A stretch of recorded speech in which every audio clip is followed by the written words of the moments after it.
Guys good evening. So guys ये vision के 8 जून के डेली करंट अफेयर्स की मैगजीन है।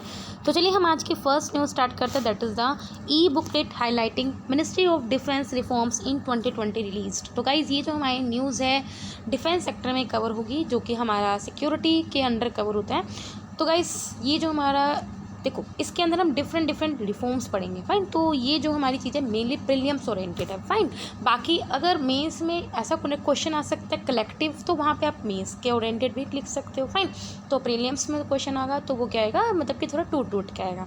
तो चलिए हम देखते हैं इस न्यूज़ में है क्या। अभी क्या है, रिफॉर्म्स जो आई हैं उसमें ये बताया कि हमने किस तरह से, मतलब कि 2020 में हमने जितने भी डिफेंस सेक्टर में रिफॉर्म्स करे हैं उनका एक ई बुकलेट आई है। ठीक है, तो रिफॉर्म्स हम क्यों करते हैं, ताकि हम क्या कर सकें, और ज़्यादा अपनी जो आर्म्ड फोर्सेस हैं डिफेंस सेक्टर को और ज़्यादा हम मॉडर्नाइजेशन कर सकें, और हमने उस ज़्यादा और ज़्यादा हम उसको स्ट्रेंथन कर सकें। और वो हम कैसे कर सकते हैं, पॉलिसी चेंज कर सकें, इनोवेशन लेके आ सकें, या फिर डिजिटली उनको ट्रांसफॉर्म कर सकते हैं। ठीक है, अब आप देख सकते हो हमने लास्ट ईयर पढ़ा था कि चीफ ऑफ डिफेंस स्टाफ की पोस्ट आई थी and department of military affairs. जो CDS की पोस्ट इसलिए क्रिएट किया गया था सो दैट हम एफिशिएंसी को इंक्रीज कर सकें, और आर्म्ड फोर्स के अमंग, मतलब कि जो तीनों फोर्सेज हैं, आर्मी, नेवी, एयरफोर्स, उन तीनों के बीच में कोऑर्डिनेशन लेके आ सकें, और जो डुप्लीकेशन होता है उसको हम रिड्यूस कर सकें। इसके अलावा जो डिपार्टमेंट ऑफ मिलिट्री अफेयर्स है इसको हमने इसलिए एस्टेब्लिश किया था सो दैट अपनी सिविल मिलिट्री इंटीग्रेशन को इम्प्रूव कर सकें।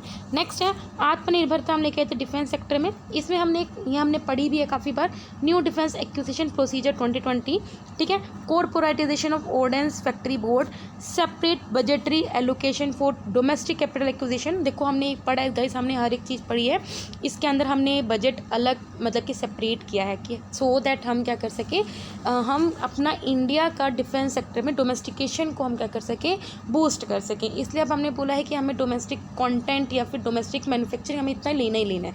लेकिन अगर हमें अब इसके अंदर क्या होगा, जो कंपनीज होंगी तो उन्हें क्या करना होगा कि डोमेस्टिक कंपनी से खरीदना होगा। ठीक है, तो ये इसलिए आया था। इसके अलावा हमने न्यू टेक्नोलॉजी डेवलपमेंट की तरफ पुश किया विद इन इंडिया, जैसे पिनाका रॉकेट सिस्टम हो गया, IDEX चैलेंज हो गया। इसके अलावा हमने काफ़ी डिफेंस इक्विपमेंट आइटम्स में से इंपोर्ट को क्या किया, स्टॉप किया। जैसे हमने देखा था अभी एक सेकंड लिस्ट आई है 108 आइटम्स की, जिसमें हमने डिफेंस की इंपोर्ट पे क्या किया, स्टॉप किया। ठीक है, तो आई होप गाइज आपको थोड़ा थोड़ा ही पता होना चाहिए। नहीं पता है तो आप गूगल करें और इसको जानें। फाइन, इसके अलावा हमने फॉरेन डायरेक्ट इन्वेस्टमेंट को 74% तक अलाउड कर दिया, जो कि पहले 49% तक थी। ऑटोमेटिक रूट के थ्रू हमने इसको अलाउड कर दिया, और अगर आपने 74% से ज़्यादा इन्वेस्ट करना तो आपको गवर्नमेंट से अप्रूवल चाहिए। फाइन, गवर्नमेंट रूट का मतलब क्या होता है, आपको अप्रूवल लेना होगा।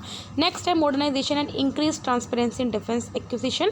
अभी हमने क्या किया, 2020-21 में पिछले साल के कंपैरेटिवली 10% बजट इंक्रीज किया। इसके अलावा हम डिफरेंट पॉलिसीज़ में रिफॉर्म्स लाए हैं। That is the defence acquisition procedure, जो कि सितंबर 2020 में आया है।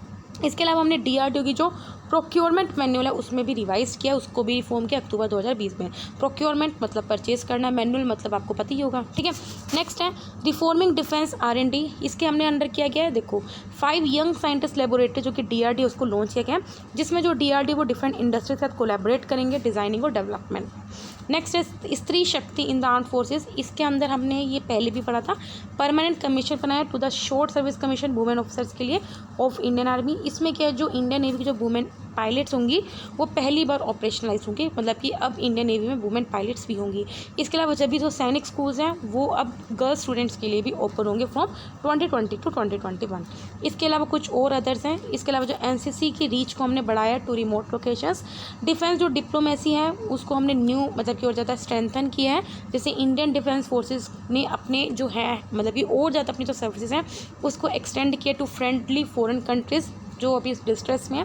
इसके अलावा इंडिया ने पहली बार क्या किया है, डिफेंस इक्विपमेंट एक्सपोर्टिंग नेशंस को क्या लिस्ट किया है। इसके अंदर ये है कि हम क्या करेंगे, इन पर्टिकुलर नेशंस को डिफेंस इक्विपमेंट्स एक्सपोर्ट करेंगे, जिसमें हमने 84 कंट्रीज़ के नाम डाले हैं। फाइन, तो गाइज आई होप आपको समझ में आएगा। नेक्स्ट न्यूज़ है BIMSTEC emerge as a promising regional grouping, prime minister on the 24th BIMSTEC day. तो गाइस ये जो हमारी न्यूज़ है इंटरनेशनल रिलेशंस में कवर होगी। तो गाइस प्रीलिम्स ओरिएंटेड काफ़ी ज़्यादा इंपॉर्टेंट न्यूज़ है ये। तो बिम्स्टेक की फुल फॉर्म आई होप आपको पता होगा, that is a bay of Bengal initiative for multi sectoral technical and economic cooperation, और सबसे पहले 1997 में इस्टेब्लिश हुआ था। और इसके अंदर जो कंट्रीज़ हैं, you should know about the name of these countries, that is the Bangladesh, Bhutan, India, Nepal, Sri Lanka, from south Asia और साउथ ईस्ट एशिया से म्यांमार एंड थाईलैंड इसमें है। इसका जो सेक्रेटेरिएट है वो कहाँ पे, ढाका बांग्लादेश में है। इसके अलावा रिसेंटली क्या है, बिम्स्टेक ने एक चार्टर अभी फाइनलाइज किया था कि किस तरह से हम अपने लॉन्ग टर्म में जो बिम्स्टेक कंट्रीज़ हैं वो आपस में कोऑपरेट कर सकती हैं और कौन से सेक्टर्स में प्रायोरिटी लग सकते हैं, मतलब कि किस ज़्यादा हमें कौन से सेक्टर को प्रायोरिटाइज़ करना, लाइक सिक्योरिटी हो गया या ट्रेड हो गया, इन सब में से। इसके अलावा हमारे इंडिया के लिए सिग्निफिकेंस क्या बिम्स्टेक का आपको पता ही है, क्योंकि सार्स जो है, सार्स में पाकिस्तान है और माना जाता है कि पाकिस्तान की वजह से सार्स है वो कहीं ना कहीं पैरालाइज हो चुका है, वो डाईफंक्शनल हो चुका है, अभी फंक्शन नहीं करता, बिकॉज इंडिया और पाकिस्तान में काफ़ी ज़्यादा डिस्प्यूट्स रहते हैं। इसलिए जो बिम्स्टेक है वो एक इंडिया के लिए अपॉर्चुनिटी है कि वो साउथ एशिया के साथ इंटीग्रेट हो सके बिना पाकिस्तान के इंटरफेरेंस के। बिम्स्टेक बहुत ज़्यादा एक सिग्निफिकेंट ट्रेड ब्लॉक है एशिया पैसिफिक में। इसके अलावा ये जो बिम्स्टेक है वो साउथ एशिया को साउथ ईस्ट एशिया से जोड़ता है। India already India Myanmar Thailand के ट्राइलेटरल हाईवे में इन्वेस्ट कर चुकी है, जैसे कलादर मल्टी मोडल ट्रांसिट प्रोजेक्ट में और बिम्स्टेक का मोटर व्हीकल एग्रीमेंट में, फाइन। और इसके अलावा ये हमारे, अगर हमें इंडिया का जो नॉर्थ ईस्ट रीजन है जो कि काफ़ी ज़्यादा अंडर डेवलप्ड है, तो बिम्स्टेक सीधा सीधा इंडिया के नॉर्थ ईस्टर्न रीजन को डेवलप करने का एक तरह का हथियार है। इसके अलावा बिम्स्टेक के साथ रीजन क्या होता है, कहीं ना कहीं इंडिया की हेजमनी होती है, तो कहीं ना मतलब कि जो बिम्स्टेक में और जो कंट्रीज हैं वो ये सोचती है कि इंडिया अपने आप को डोमिनेट करती है, ठीक है, तो ये दिक्कत आ जाती है। इसके अलावा इतनी मतलब कि जो कंट्रीज़ है उनमें इतनी पॉलिटिकल विल नहीं है, एफिशिएंसी नहीं है, ठीक है, कोऑर्डिनेशन नहीं है, ठीक है। तो बिम्स्टेक ने ऑलरेडी एक फ्रेमवर्क अडॉप्ट किया था कि सो दैट हम फ्री ट्रेड एग्रीमेंट कर सके सभी कंट्री 2004 में, लेकिन इस एग्रीमेंट में अभी तक बहुत ही कम प्रोग्रेस अचीव हुई। 2004 से 2021 आ गया लेकिन इसमें प्रोग्रेस नहीं हुई है। कंसर्न्स ये है कि कहीं ना कहीं, क्योंकि देखो नेबरिंग नेशंस हैं तो जियो पॉलिटिकल इंटरेस्ट आते रहते हैं, जिसकी वजह से ये चीज़ इतनी सक्सेसफुल नहीं हो पाती। अब ये आप देख सकते हो, सब पता रखा है बिम्स्टेक की कंट्रीज, ठीक है, तो आप ये पढ़ लेना। नेक्स्ट न्यूज़ है मिनिस्ट्री ऑफ स्टेट फॉर जल शक्ति reviews progress made under the स्वच्छ भारत मिशन ग्रामीण। तो गाइज ये जो हमारी न्यूज़ है सोशल इश्यूज़ के अंदर कवर होगी, आइदर अंडर GS1 और GS2। हमेशा बोलती हूँ कि सोशल इश्यूज़ की जो न्यूज़ है वो मेंस ओरिएंटेड होती है। बाकी हाँ, जैसे स्वच्छ भारत मिशन ग्रामीण स्कीम क्या है तो ये तो आपको पता होना चाहिए ना, बिकॉज ये तो आपसे डायरेक्ट प्रीलिम्स में पूछा जा सकता है। देखो ये आपको पता है, स्वच्छ भारत मिशन जब मोदी जी प्राइम मिनिस्टर बने तो 2014 में लॉन्च किया था, सो दैट हम अपना जो टारगेट था कि यूनिवर्सल सैनिटेशन है, साफ़ सफाई, उसको अचीव कर सके और सैनिटेशन को सबसे ज़्यादा प्रायोरिटी दे सके। ऑब्जेक्टिव यही था कि हमें क्या करना है, क्लीनलीनेस प्रमोट करना है, हाइजीन प्रमोट करना है और जो ओपन डेफिकेशन होता है, खुले में शौच, उससे हमने एलिमिनेट करना है। इसके अलावा हमें कॉस्ट इफेक्टिव और अप्रोप्रिएट टेक्नोलॉजीज़ को हमने इंकरेज किया कि सो दैट हम अपने इकोसिस्टम को सेफ बना के रख सकें, सस्टेनेबल सैनिटेशन बना के रखें। इसके अलावा हमने कुछ कम्युनिटीज़ और पंचायती राज इंस्टीट्यूशंस को मोटिवेट किया कि वो सस्टेनेबल सैनिटेशन प्रैक्टिसेस को अडॉप्ट करें। हमने जहाँ जहाँ रिक्वायर्ड था वहाँ पे हमने कम्युनिटी मैनेज सैनिटेशन सिस्टम्स को फोकस किया कि हमें solid and liquid waste management पे भी फोकस करना चाहिए। मतलब कि सिंपल बात है कि आपने वॉशरूम्स तो बनवा दी हैं, ठीक है, लेकिन उनकी साफ़ सफाई नहीं है, वहाँ का जो वेस्ट है वो मैनेज नहीं हो पा रहा है, तो इन सब पे भी फोकस करने की बात है। जो फेज़ 1 था स्वच्छ भारत मिशन का वो अक्टूबर 2019 में ख़त्म हो गया था, जिसमें हमने ये डिक्लेयर किया था ये जो हमारा इंडिया है वो ओपन डेफिकेशन फ्री हो चुका है, मतलब कि अब कोई खुले में शौच नहीं करता है। फिर जो फेज़ 2 था वो शुरू हुआ 2020-21 से लेकर 2024-25 तक, जिसमें हमारा फोकस है ODF प्लस, मतलब पहले हमारा फोकस ओनली ODF और अब है ODF प्लस, जिसके अंदर हमें क्या है अपना सॉलिड लिक्विड वेस्ट मैनेजमेंट भी करना है, ठीक है। इसके अलावा अदर इनिशिएटिव्स हैं जो हमने स्वच्छ भारत मिशन के अंडर ही चल रहा है। सबसे पहले स्वस्थ स्वास्थ्य सर्वत्र इनिशिएटिव, सो दैट हम क्या कर सकें अपने बेटर हेल्थ आउटकम्स को अचीव कर सकें। वो कैसे कर सकते हैं, अगर हम अपना सैनिटेशन इंप्रूव करेंगे और हेल्थी लाइफस्टाइल्स की तरफ अवेयरनेस लोगों को अवेयर करेंगे। इसके अलावा स्वच्छ iconic places initiative, I think आपको पता होगा, इसके अंदर हम क्या कर रहे हैं, ऐसी 100 आइकॉनिक साइट्स को आइडेंटिफाई करेंगे, स्पेशली जो टूरिस्ट साइट्स होंगे वहाँ पे सैनिटेशन को इम्प्रूव करेंगे और क्लीनलीनेस स्टैंडर्ड्स को और ज़्यादा बढ़ाएंगे। इसके अलावा गोबर स्कीम पड़ रही है, सो दैट इसके अंदर हम विलेजेस को सपोर्ट करेंगे कि जो वहाँ का जो गोबर होता है, कैटल डंग होता है, वो किस तरह से उसको मैनेज करके उससे बायोडिग्रेडेबल वेस्ट को हम एक एनर्जी की तरह यूज़ कर सकें। फाइन, अभी तक क्या प्रोग्रेस है, 1249 विलेजेस हैं, उन्होंने अपने आप को ऑलरेडी ODF प्लस डिक्लेयर कर चुके हैं। 53,606 कम्युनिटीज़ हैं, उनके अंदर कंपोस्ट पिट्स हैं। 10.4 लाख हाउस होल्ड्स हैं जो अपने solid liquid waste management assets को कंस्ट्रक्ट कर रही हैं। इसके अलावा काफ़ी विलेजेस ऐसे हैं, मतलब कि नियर अबाउट 1.6 लाख विलेजेस ऐसे हैं जहाँ पे जो ड्रेनेज वर्क्स है वो ख़त्म हो चुका है। फाइन, नेक्स्ट न्यूज़ चलते हैं, that is the WHO calls for intensified efforts to prevent the food borne disease. ठीक है, फूड बोर्न डिजीज मतलब जो फूड की वजह से हो रहे। तो गाइज ये जो हमारी न्यूज़ है हेल्थ में कवर होगी अंडर एनवायरनमेंट और साइंस एंड टेक्नोलॉजी। अब देखो इस अगेन फूड बोर्न डिजीज़ क्या होती है, WHO के बारे में क्या होता है। तो देखो ये तो आपको प्रीलिम्स ओरिएंटेड है, लेकिन अगेन अगर आपके पास कुछ एसेस में भी आ सकता है इसके हिसाब से, ठीक है, या फिर कुछ आपका इस तरह का क्वेश्चन आ गया तो वो तो मेंस में कवर हो जाएगा। ठीक है, तो अभी क्या वर्ल्ड फूड सेफ्टी डे था June 7 को। तो WHO में जो साउथ ईस्ट एशिया रीजन है उसने बोला है कि हमें एक सोसाइटी को एफर्ट लेना चाहिए, एक कोऑर्डिनेट एफर्ट लेना चाहिए सो दैट हम क्या कर सकें, जो फूड बोर्न डिजीज़ का जो रिस्क है उनको डिटेक्ट कर सकें, प्रिवेंट कर सकें और मैनेज कर सकें। क्योंकि जो फूड बोर्न डिजीज़ की वजह से अगर हम ग्लोबली देखें तो 600 मिलियन पीपल इफेक्टेड है। जो रीज़न है मतलब कि जो हमारा साउथ ईस्ट एशिया रीजन है इस पे सबसे ज़्यादा मतलब कि 600 मिलियन पीपल में से 1/4 जो लोग हैं वो साउथ ईस्ट एशिया से बिलोंग करते हैं, जो ऐसे डिजीज़ की वजह से मरते हैं। और नियरली 42% जो फर्टिलिटी है वो किसकी, साउथ ईस्ट एशिया रीजन से है। फाइन, तो फूड बोर्न डिजीज़ की वजह से इंडिया में कहीं ना कहीं $15 बिलियन का इकोनॉमी लॉस हो रहा है एनुअली। फाइन, तो फूड बोर्न डिजीज़ कैसे होती है, अगर आप कोई कंटेमिनेटेड फूड कंज्यूम कर लेते हैं एंड ये आपको किसी भी स्टेज पे हो सकती है, either during the food production, delivery and the consumption chain.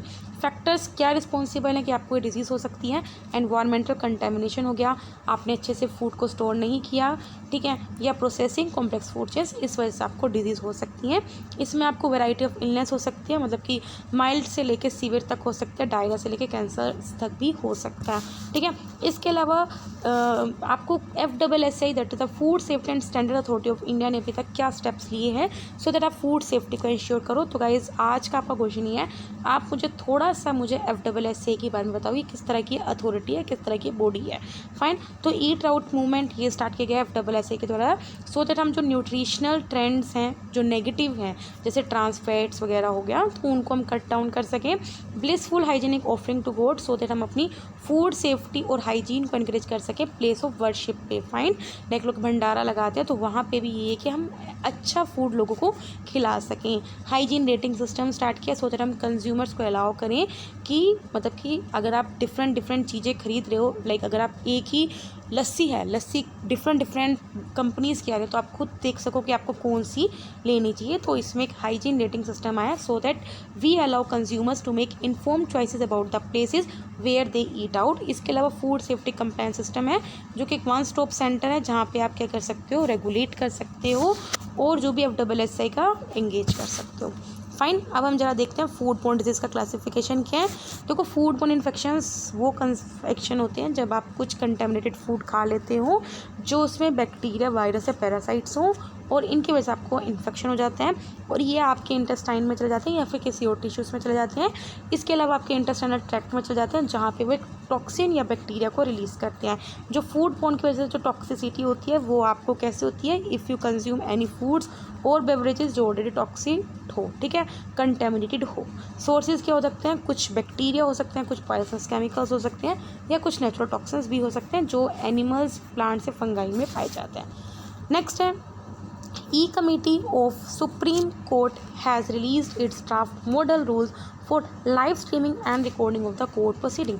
ये गाइस हमने कुछ दिन पहले भी इस टॉपिक पे चर्चा की थी। तो गाइस ये जो हमारी न्यूज़ है GS2 पॉलिटी एंड गवर्नेंस के अंडर कवर होगी और ये जो न्यूज़ है देखो इस पे अच्छा खासा लिखने को आ सकता है वैसे मेंस में। फाइन, बाकी देखो मॉडल के बारे में थोड़ा सा पता होना चाहिए, ठीक है, प्रीलिम्स में नोटेड ऐसे ही पूछ सकते हैं लेकिन हाँ मेंस में इसके लिए अच्छा खासा क्वेश्चन पूछा जा सकता है। अभी देखो ड्राफ्ट रूल्स में बोले कि किस तरह से आप जो कोर्ट की जो प्रोसीडिंग्स हैं हाई कोर्ट्स की या जो ट्रायल कोर्ट्स जो ट्रिब्यूनल्स हैं उनको आप लाइव स्ट्रीम कर सकते हो, रिकॉर्ड कर सकते हो। इससे पहले सुप्रीम कोर्ट ने स्वप्निल त्रिपाठी वजह सुप्रीम कोर्ट ऑफ इंडिया का केस था जो 2018 में चला था, उसमें रिकमेंड किया था कि जो भी प्रोसीडिंग्स चल रही हैं क्योंकि उसको ट्रांसपेरेंट रखना तो उसको लाइव चलनी चाहिए, लाइव उसका टेलीकास्ट होना चाहिए जैसे पार्लियामेंट की प्रोसीडिंग्स का होता है, ठीक है। तो रूल्स ने बोला है कि हमें एक बैलेंस बनाने रखना चाहिए between the access to information और प्राइवेसी के बीच में, ठीक है। ये नहीं हो कि लाइक ट्रांसपेरेंसी के चक्कर में आप लोगों की प्राइवेसी को हार्म कर दो या प्राइवेसी के चक्कर में आप चीज़ों को ट्रांसपेरेंट ना करो, तो आपको इन चीज़ों में बैलेंस बना के रखना चाहिए। प्रोविजंस यही थे कि सबसे पहले जो cases matrimony, sexual offences, gender violence, इन सबसे रिलेटेड जो केसेस हैं उनको आप लाइव प्रोसीड नहीं करोगे, ठीक है। आप किसी भी स्ट्रीमिंग में 10 मिनट से ज़्यादा डिले नहीं करोगे, ठीक है। जैसे आप देखते हो क्रिकेट मैच भी होता है, बोलते हैं लाइव है, लेकिन हर चीज़ लाइव बिल्कुल नहीं होती है, 1 मिनट या 2 मिनट डिले होता है, ठीक है। तो उसी तरह जो कोर्ट की जो प्रोसीडिंग है उसमें 10 मिनट से ज़्यादा डिले नहीं होगा। इसके अलावा अगर आप लाइव स्ट्रीम कुछ अनऑथराइज्ड चीज़ों का आप लाइव स्ट्रीम नहीं कर सकते, और अगर ऐसा कर रहे हो तो वो पनिशेबल होगा under the Indian copyright act, IT act और लॉ ऑफ कंटेम्प्ट। फाइन। अब सिग्निफिकेंस क्या है, हम क्यों चाहते हैं लाइव स्ट्रीमिंग होनी चाहिए। सबसे पहले हमारा जो पब्लिक है उसको कॉन्फिडेंस बढ़ेगा, जुडिशरी पे ट्रांसपेरेंसी और अकाउंटेबिलिटी बढ़ेगी। इसके अलावा जो हमारे जियोग्राफिकल लॉजिस्टिकल इंफ्रास्ट्रक्चर इशूज़ हैं इन डिलीवरी ऑफ द जस्टिस वो भी ओवरकम होंगे। हम अपने रूल ऑफ लॉ को एनहेंस कर सकते हैं और अपनी लीगल गवर्नेंस की बेटर अंडरस्टैंड कर सकते हैं। इसके अलावा हम लोअर्स को और ज़्यादा अकाउंटेबल बनाएंगे अपने क्लाइंट्स को, ठीक है, बिकॉज अब वो पूरी दुनिया के सामने होंगे, ठीक है। इसके अलावा तो सुप्रीम कोर्ट की जो ई कमेटी थी जो अभी किसके अंडर काम करती है, under the national policy and action plan for implementation of information communication technology in the Indian judiciary. जरा हम एक बार देख लेते हैं बॉक्स में क्या न्यूज़ था, कंसर्न्स क्या, हम लाइव स्ट्रीमिंग क्यों नहीं करना चाहते। सबसे पहले जो एक जुडिशरी का जो डेकोरम है वो कहीं ना कहीं चैलेंज हो सकता है। इसके अलावा जो हमारी इंडिया की इंडिपेंडेंस है या फिर जो जुडिशरी जो कोर्ट जजमेंट जजेस की जो इंडिपेंडेंस है, जो इम्पार्शियलिटी है, वो कहीं ना कहीं थ्रेट में पहुंच सकती है। बिकॉज अभी क्या है, जब लाइव स्ट्रीम होंगे तो जो जजेस हैं वो डिसीजंस ये सोच के देंगे कि यार लोग देख रहे हैं, तो वो मतलब कि फ्री नहीं हो पाएंगे, इंडिपेंडेंट नहीं हो पाएंगे, ठीक है। इसके अलावा उस तरह से इंफ्रास्ट्रक्चर क्रिएट करना होगा so that uninterrupted power supply रहे, ब्रॉडबैंड कनेक्शन रहे, और इसमें कहीं ना कहीं प्राइवेसी और नेशनल सिक्योरिटी का इशूज़ भी आ सकता है। फाइन। अब हम जरा पढ़ते हैं अब छोटे छोटे न्यूज़ पे। फर्स्ट है प्रधानमंत्री गरीब कल्याण अन्न योजना। अभी क्या सेंटर ने ये योजना को नवंबर 2021 तक एक्सटेंड कर दिया। आपको पता है ये योजना कब स्टार्ट हुई थी, सो दैट कोविड की वजह से जो माइग्रेंट वर्कर्स थे उनको फूड ग्रेन सप्लाई दे रहे थे हम free to migrants and poor, जिनको हार्डशिप्स फेस करनी पड़ी due to the economic disruptions cause by the COVID. इसके अलावा हम इसमें एडिशनल 5 किलो फ्री व्हीट और राइस भी देते हैं, और ये हम 80 करोड़ बेनिफिशरीज को दे रहे हैं जो registered under the national food security act. And I think आपको नेशनल फूड सिक्योरिटी एक्ट के बारे में पता ही होगा। जो फूड ग्रेन्स डिस्ट्रीब्यूट होते हैं अंडर दिस एक्ट वो हम बहुत कम प्राइस में देते हैं, सब्सिडाइज प्राइस में देते हैं, ठीक है। 3 रुपये किलो आप चावल देते हो, 2 रुपये किलो व्हीट देते हो, और 1 रुपये किलो हम कोर्स ग्रेन्स जैसे मोटे अनाज देते हैं। नेक्स्ट है RBI transfer tops governments non tax revenue. अभी क्या जो नॉन टैक्स रेवेन्यू मतलब कि आपको पता है ना, 2 तरह के रेवेन्यू होते हैं, तो टैक्स की तरह से नॉन टैक्स रेवेन्यू। तो नॉन टैक्स रेवेन्यू जो होता है वो रेकरिंग इनकम होता है, मतलब कि ये आती रहती है इनकम, ठीक है। रेकरिंग मतलब कि डेली बेसिस पे आना है, मंथली बेसिस पे आना है। तो ये इनकम गवर्नमेंट जो अर्न करती रहती है from various other sources other than the tax, ठीक है। अब ये नॉन टैक्स रेवेन्यू के कहाँ से आते हैं, जैसे अगर लोन्स, जैसे हमारे इंडिया ने कहीं लोन दे रखा है तो उस पर जो इंटरेस्ट आता है वहाँ से आ रहा है, ठीक है। डिविडेंड से जो प्रॉफिट जो इंडिया कमा रही है वहाँ से आ रहा है, ठीक है। Petroleum licence, power supply fees for communication services, fees for broadcasting, ठीक है। इन सब से क्या है इंडिया का हमारा नॉन टैक्स रेवेन्यू बढ़ता है। फाइन।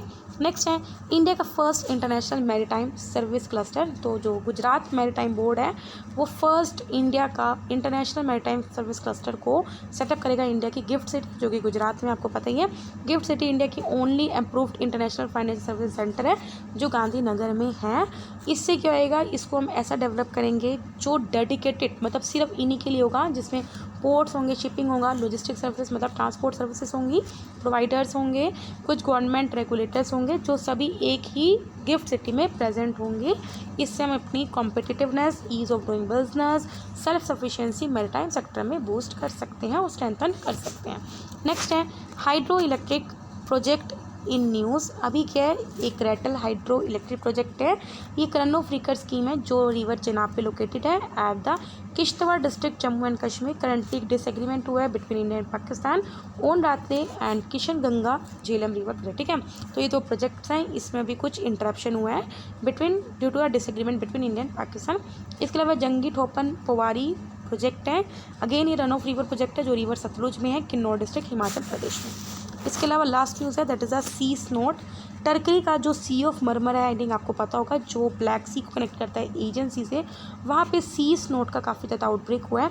सी स्नोट या मैरीन मकलेज भी बोलते हैं, नेचुरली ओकरिंग ग्रीन स्लज है जो एल्गी को ओवरलोड कर देता है न्यूट्रिएंट्स, मतलब कि यूट्रोफिकेशन टाइप हो जाता है बिकॉज वहाँ पे हॉट वेदर होता है वाटर पोल्यूशन की वजह से।